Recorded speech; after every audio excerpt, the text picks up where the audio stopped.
ஜனங்கள் அனைவருக்கும் ஆண்டவராகிய இயேசு கிறிஸ்துவின் நாமத்தில் வாழ்த்துக்கள். தேவ கிருபையினால் இந்த தியான கூட்டம் 40 நாள் ஜெப தியானம் 20 நாட்கள் இதுவரை ஆண்டுடைய ஊழியத்தை ஆலயத்தில் செய்து வந்திருக்கிறோம்.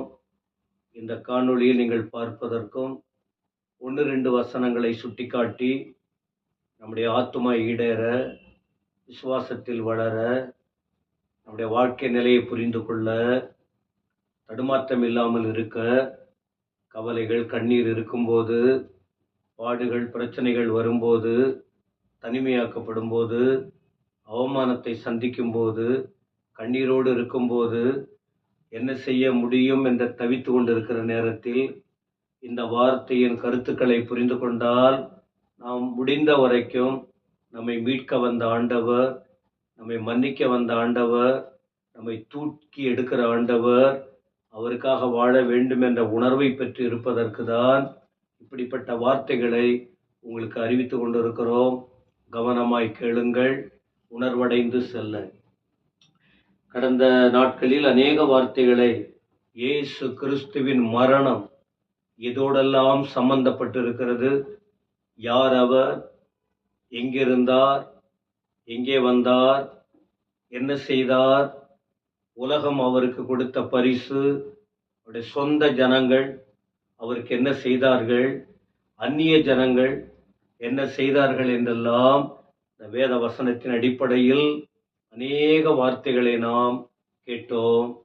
இன்றைக்கும் ஒரே ஒரு வசனம், வெளிப்படுத்தின விசேஷம் 5ஆம் அதிகாரத்தின் 8ஆம் வசனம் முதல் சில வார்த்தையை நாம் பார்க்க போகிறோம். இந்த 21ஆம் தேதி 17வது நாளாக கர்த்தருடைய நாமத்திற்கு ஸ்தோத்திரம். 5ஆம் அதிகாரத்தின் 7ஆம் வசனம். அந்த ஆட்டுக்குட்டியானவர் வந்து சிங்காசனத்தின் மேல் உட்கார்ந்தவருடைய வலது பாரசத்தில் இருந்த புத்தகத்தை வாங்கினார். சிங்காசனத்தில் உட்கார்ந்திருந்தவர் யார்? பிதாவாகிய தேவன். ஆட்டுக்குட்டியானவர் யார்? கர்த்தராகிய இயேசு கிறிஸ்து. அவர் வந்து பிதாவின் கரத்தில் இருந்ததான அந்த புத்தகத்தை, அவர் வலது கரத்தில் இருந்த புத்தகத்தை வாங்கினார். 8ஆம் வசனம்.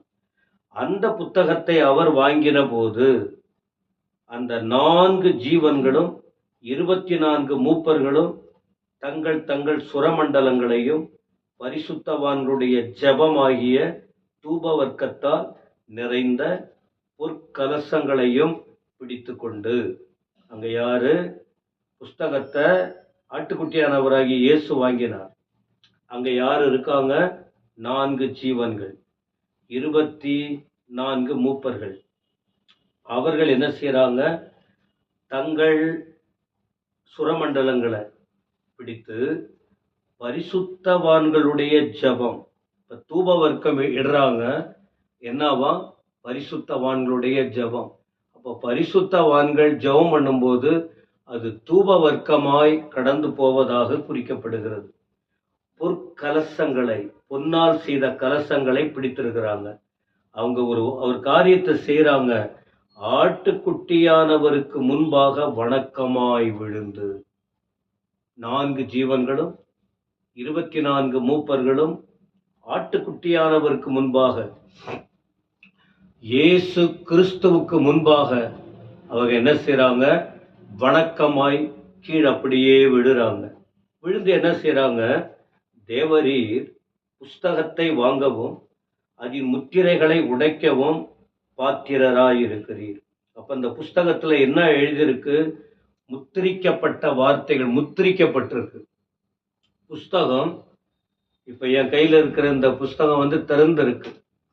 முத்திரிக்கப்பட்டதுன்னா இது அப்படியே மூடி இருக்கு. உள்ள என்ன இருக்குன்னு தெரியல, அது ஃபுல்லா போட்டு மூடி இருக்கு. இப்போ அந்த புத்தகத்தை வாங்கவும் முத்திரைகளை உடைக்கவும், சீல் அதை உடைக்கவும் தகுதி இயேசுவே உங்களுக்கு மட்டும்தான் இருக்கு. ஏன்னா நீங்க இயேசு கிறிஸ்து என்ன பண்ணப்பட்டிருக்கிறார்? அடிக்கப்பட்டு ஆட்டுக்குட்டியானவர் என்ன பண்ணியிருக்கிறார்? அடிக்கப்பட்டு. என்ன அடிக்கப்பட்டார் அப்படின்னா, நேரடியா சொல்லுகிறேன், சிலுவையிலே நமக்காக அவர் அடிக்கப்பட்டார். ஏன் அடிக்கப்பட்டார்? கடந்த நாட்களில் பார்த்திருக்கிறோம், என் பாவங்களுக்காக அடிக்கப்பட்டார், என் மீறுதலுக்காக அடிக்கப்பட்டார், நம்முடைய குற்றங்களுக்காக அடிக்கப்பட்டார், நம்முடைய அநியாயங்களுக்காக அடிக்கப்பட்டார். இப்படி அவருக்காக அவர் அடிக்கப்படாம, அவர் செய்த குற்றங்களுக்காக அவர் அடிக்கப்படாம, என்னுடைய நம்முடைய பாவங்களுக்காக, நமது சாபங்களுக்காக அவர் அடிக்கப்பட்டார். இயேசு சிலுவையில் அறையப்பட்டார். அந்த அறையப்பட்டார்ங்கிற வார்த்தைய அடிக்கப்பட்டார். கைகளில் கால்களில் ஆணிகள் அடிக்கப்பட்டார். உடல் முழுவதும் அடித்து கிழிக்கப்பட்டார். அப்படி அடிக்கப்பட்டு சகல கோத்திரங்களிலும், பாஷைக்காரரிலும், ஜனங்களிலும், ஜாதிகளிலும் இருந்து எங்களை தேவனுக்கென்று உம்முடைய இரத்தத்தினால் மீட்டு கொண்டு. அப்ப இயேசு கிறிஸ்து என்ன பண்ணார் பாருங்க, நமக்காக அடிக்கப்பட்டார்.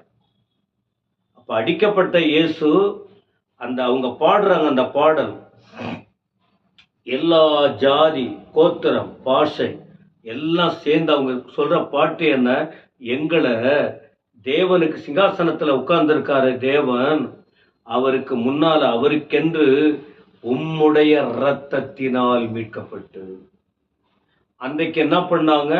ஆட்டுக்குட்டியை அடிச்சாங்க. பிரமாணத்தில் ஆட்டுக்குட்டியை அடிப்பாங்க, அந்த இரத்தத்தை எடுத்து தெளிப்பாங்க, அது மனுஷனுக்காக அந்த இரத்தம் சிந்தப்படும், அது அவர்களுக்கு ஒரு மீட்பு உண்டு என்று. ஆனா இங்க குறிக்கப்படுகிற வார்த்தை என்ன? உம்முடைய இரத்தத்தினால். சிலுவையில் அவர் அடிக்கப்பட்ட போது அவர் சொந்த இரத்தத்தை சிந்தினார். அந்த இரத்தத்தினாலே அவர் மீட்பை கொடுத்தார். விடுதலை இல்லாமல் அடிமைதனத்தோடு இருக்கிற மக்களுக்கு அவர் விடுதலை கொடுத்தார், மீட்பு கொண்டார். 10ஆம் வசனம் சொல்லுகிறது, எங்கள் தேவனுக்கு முன்பாக எங்களை ராஜாக்களும் ஆசாரியர்களும் ஆக்கினி, நாங்கள் பூமியிலே அரசாளுவோம் என்று புதிய பாட்டை பாடினார்கள். அவருடைய ஆளுகையை குறித்த காரியம். பாவத்தில் இருந்தவர்கள், அவர்களுக்காக இயேசு அடிக்கப்பட்டார், இரத்தத்தை சிந்தினார், மீட்பு கொடுத்தார். அந்த மீட்பினாலே ஒரு தகுதி அவர்களுக்கு கிடைச்சிருக்கிறது. என்ன? ஆளுகை செய்கிறது. ராஜாக்களாக, எங்களை ஆசாரியர்களாக, தேவ சமூகத்தில் விழுந்து ஜெபிக்கும் மக்களாக எங்களை மாத்தினீங்களே. ஒரு நாள் வரப்போகிறது, நாங்க பூமியில ஆட்சி செய்ய போகிறோம், ஆளுகை செய்ய போகிறோம் என்று அவர்கள் புதுப்பாட்டை பாடினார்கள். 11, பின்னும் நான் பார்த்தபோது சிங்காசனத்தையும் ஜீவன்களையும் மூப்பர்களையும் சூழ்ந்திருந்த அநேக தூதர்களுடைய சத்தத்தை கேட்டேன். அவருடைய இலக்கம் 10,000 10,000 அவர்களும் மகா சத்தமிட்டு, அடிக்கப்பட்ட ஆட்டுக்குட்டியானவர் அவர் யாரா? வல்லமையும் ஐஸ்வர்யமும் ஞானமும் பலத்தையும் கனத்தையும் மகிமையையும் ஸ்தோத்திரத்தையும் பெற்றுக்கொள்ள பாத்திரராய் இருக்கிறார் என்று சொன்னார்கள். ஜீவன்களும் 24 மூப்பர்கள் மட்டுமல்ல, மற்றவர்களும் சேர்ந்து அடிக்கப்பட்ட ஆட்டுக்குட்டியானவரின் தன்மை என்னன்னு வரிசைப்படுத்தி சொல்லுகிறார். வல்லமை, ஐஸ்வர்யம், ஞானம், பலன், கனம், மகிமை, ஸ்தோத்திரம் பெற்றுக்கொள்ள பாத்திரர். அப்ப ஆண்டவர் இயேசு எவ்வளவு தகுதி படைத்தவராய் இருக்கிறார் எனக்கு அன்பான தேவ ஜனமே. அப்ப இந்த சிலுவை மரணத்தோடு ஒப்பிடப்பட்ட விஷயம் என்ன? பரலோகத்திலும் மரணத்தை குறித்து நினைவு கூர்ந்து பாடல் பாடப்படுகிறது. ஒரு சிறு கூட்டம் மட்டுமல்ல, திரள் கூட்டம் சேர்ந்து பாடல் படுகிறது. அப்ப சிலுவை மரணமும் கிறிஸ்துவை குறித்த பாடலும் அடங்கியுள்ள அந்த வார்த்தைகளுக்காக கர்த்தருடைய நாமத்திற்கு ஸ்தோத்திரம். எனவே ஆட்டுக்குட்டியானவரின் தியாகத்தை உணருவோம், அவர் தகுதியை உணருவோம், நம்மை தகுதிப்படுத்தியதை உணருவோம், பிதாவுக்கு நமக்கு இருக்கிற உறவை இணைத்த தேவனுக்கு ஸ்தோத்திரம். இப்படிப்பட்ட வார்த்தைகளை சிந்தித்து வளருவோம், வாழுவோம். ஆண்டவர் உங்களை ஆசீர்வதிப்பாராக. ஆமென்.